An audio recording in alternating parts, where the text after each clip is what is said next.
Tersebutlah kisah. Suatu penyelidikan telah dijalankan oleh seorang pelajar dari Institut Teknologi Mara.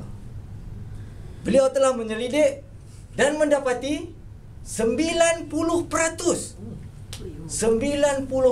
wanita di Malaysia boleh melahirkan anak. Boleh. Yang lain tak boleh.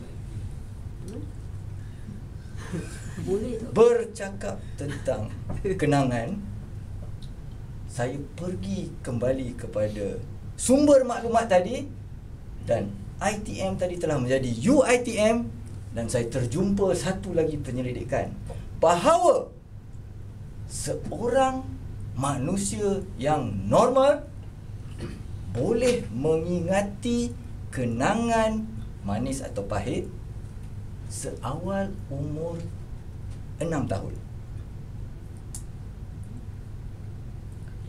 Pastinya ibu saya normal kerana beliau berjaya melahirkan saya. Beliau tergolong dalam golongan 90%. Malangnya saya tidak normal kerana saya tidak ingat apa-apa kenangan sewaktu saya berumur 6 tahun. Hati besar. Untungnya saya diperingatkan oleh ibu saya tentang kenangan manis menurut pandangan beliau mengenai hari raya saya seawal saya berumur 5 tahun dan 6 tahun sebelum sekolah. Kedua ibu bapa saya adalah guru sekolah. Jadi, pada zaman dahulu, untuk menyambut hari raya, sekolah akan bercuti seminggu sebelum dan seminggu sesudah hari raya. Ada ke? Ya, sekarang sekolah cuti 2 minggu. Jadi, oleh kerana kedua-dua ibu bapa adalah guru, maka kami sekeluarga bercuti berhari raya selama 2 minggu. Kenangan manis sebelum raya. Seminggu sebelum raya kami pun satu keluarga berbondong-bondong pulang ke kampung. Ingat, saya tidak ingat kenangan ini. Ini diceritakan oleh ibu saya.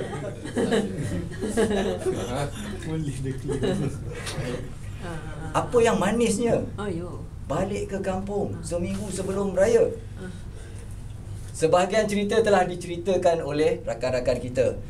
Contoh dia, keluar pada waktu malam.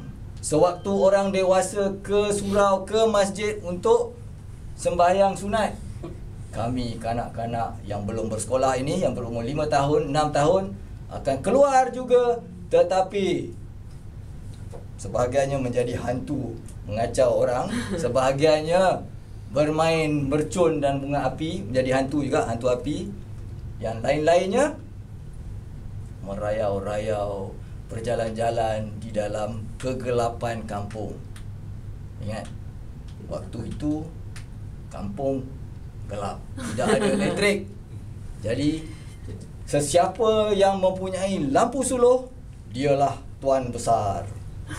Kerana dia mempunyai lampu suluh, bukan LED tapi mentol dengan bateri yang besar. Itulah seseorang yang patut kita dekati kerana dia mempunyai lampu. Kaya, ya. Yang lain-lain tu buta, gelap, tidak mempunyai cahaya, terpaksa pergi mendekati. Jadi sebagai seorang yang dari keluarga yang sederhana, ya, kedua bapa guru, tentunya saya mempunyai lampu picit, lampu suluh. Maka saya adalah seseorang kanak-kanak pada waktu itu yang dipuja-puja.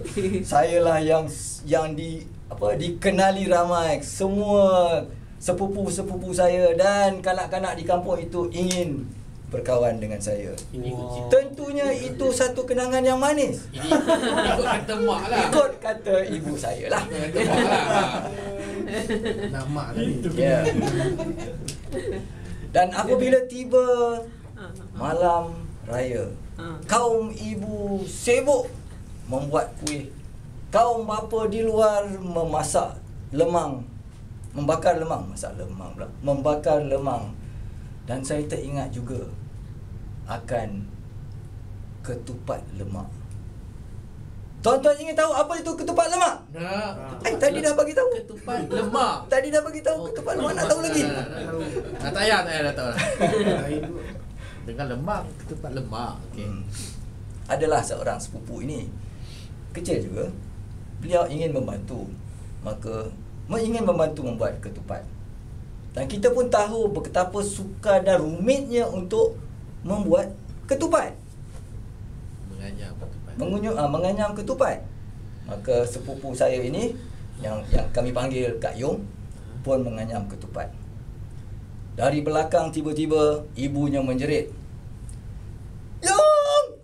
Apa tu?" "Ketupat lemak." Maka lekatlah namanya ketupat lemak. Tahu sekarang? Maka tibalah waktu hari raya keesokan harinya. Punya. Macam mana? Tibalah. Faham ni. Jawapan dia ketupat lah mak. Jadi bunyi betul lemak lah. Ada iklan. Oh, Ada iklan. ketupat lemak. Ada iklan. Maka tibalah di pagi raya, pagi Syawal, yang kononnya begitu menggembirakan. Kononnya semua yang berpuasa meraihkan kemenangan, berjaya berpuasa sebulan. Kami yang kecil-kecil ini tidak digalakkan, tidak diwajibkan untuk berpuasa. Kononnya kerana tidak cukup tinggi. Menurut ibu saya. Maka diceritakan bahawa kami kanak-kanak ini amat gembira, terlebih gembira berbandingkan dengan yang dewasa. Walaupun kami tidak berpuasa, walaupun kami tidak perlu meraihkan kemenangan. Kerana apa? Tuan-tuan ingin tahu kerana apa? Kenapa? Sebagai adatnya, pagi-pagi raya, sebelum kedua ibu bapa keluar untuk bersemayang sunat Aidilfitri, maka pemberian duit raya akan dibuat. Maka kononnya, untuk mereka yang baru berumur 5 tahun, 6 tahun, baru bersekolah, walaupun sekolah tadika tahun 1, mendapat